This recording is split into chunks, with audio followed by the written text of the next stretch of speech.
Gue yakin ya sebagian dari kalian pernah ngejar-ngejar cewek yang udah jelas-jelas gak suka sama lu.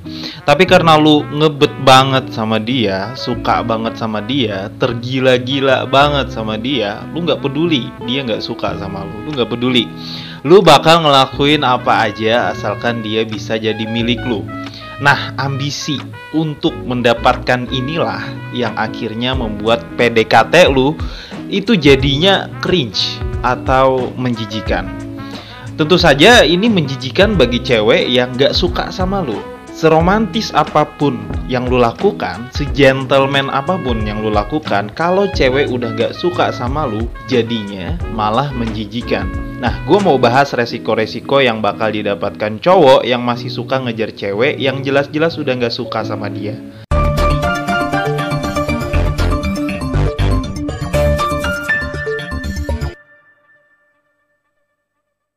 Gue sempat berdialog sama temen cewek gue yang dia itu orang kaya ya, orang yang punya duit dan dia cantik. Standar cewek cantik kayak gimana lah gitu, kalian ngerti lah. Dia sedang dikejar-kejar sama cowok yang juga punya duit lah ya. Nah, temen gue ini si cewek, dia itu udah punya pacar yang berencana mau menikah. Tapi dia masih dikejar-kejar sama cowok yang notabene cowok ini tahu bahwa temen gue ini udah punya pacar. Ya, tapi dia nggak nyerah. Dia punya ambisi untuk ngedapetin temen gue ini sebelum dia menikah.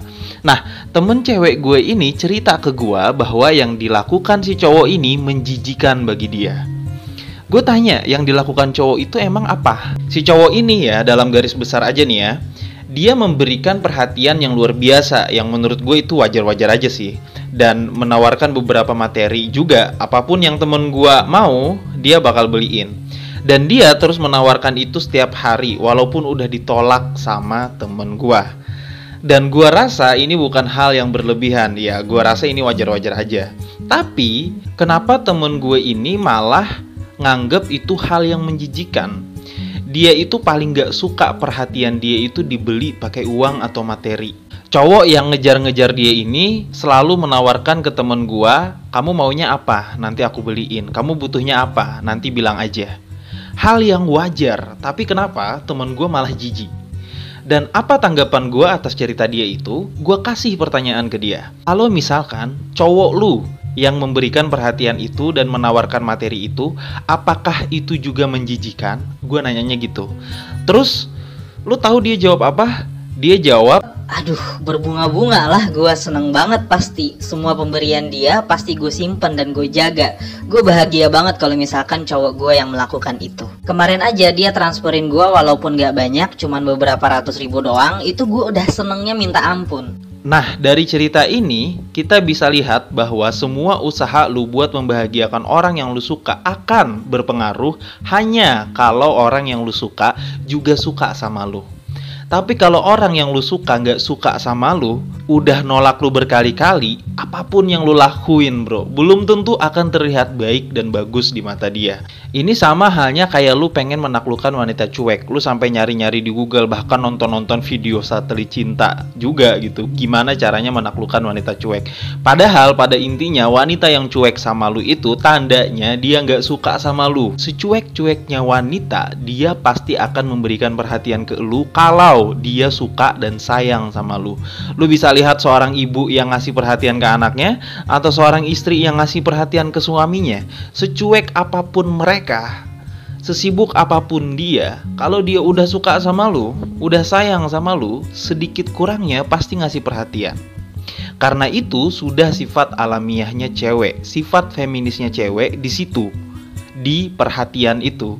Dan kalau misalkan lu terus memaksakan untuk menaklukkan wanita yang memang cuek sama lu, resikonya adalah lu cuman buang-buang waktu.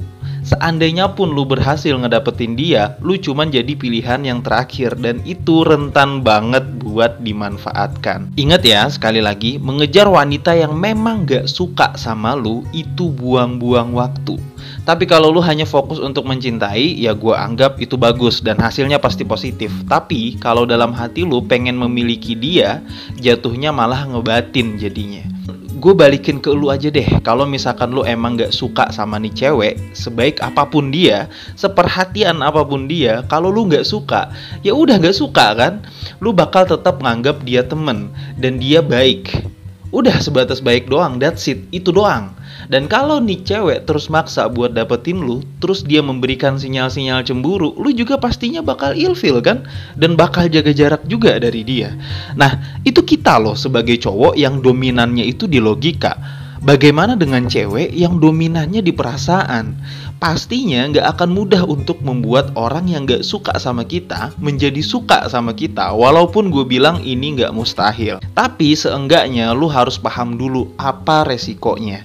Nanti gue bakal bahas tentang masalah ketertarikannya, atau awal mula terjadinya ketertarikan.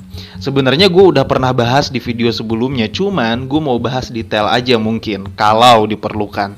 Tapi gue kasih sedikit nih buat kalian, bahwa rasa tertarik itu biasanya muncul dari rasa kecocokan. Dan rasa kecocokan ini sifatnya relatif banget. Lu gak bisa ngerubah rasa kecocokan orang lain mengikuti rasa kecocokan lu. Rasa cocok inilah yang akan memunculkan rasa ketertarikan. Kita itu cocoknya dengan tipe cewek yang seperti apa? Kita itu cocoknya dengan tipe cowok yang seperti apa? Masalah sifat biasanya akan dilihat di belakang setelah rasa tertarik. Jadi kalau lu tetap bersikeras dengan sifat baik lu untuk ngedapetin cewek yang emang gak suka sama lu, hasilnya akan tetap sama kalau dia emang gak tertarik sama lu. Paham ya? Jadi quotes terakhir dalam video kali ini adalah, ketertarikan akan muncul setelah mempunyai feeling kecocokan. Orang yang bijaksana dalam memilih pasangan pastinya akan memilih yang cocok, bukan mengikuti nafsu keinginannya. Semangat para pejuang cinta, tidak ada unsur provokasi dan merendahkan gender tertentu. Semua narasi dan statement dalam video ini bersifat substansial dan kondisional. Semoga bermanfaat dan jangan lupa bahagia.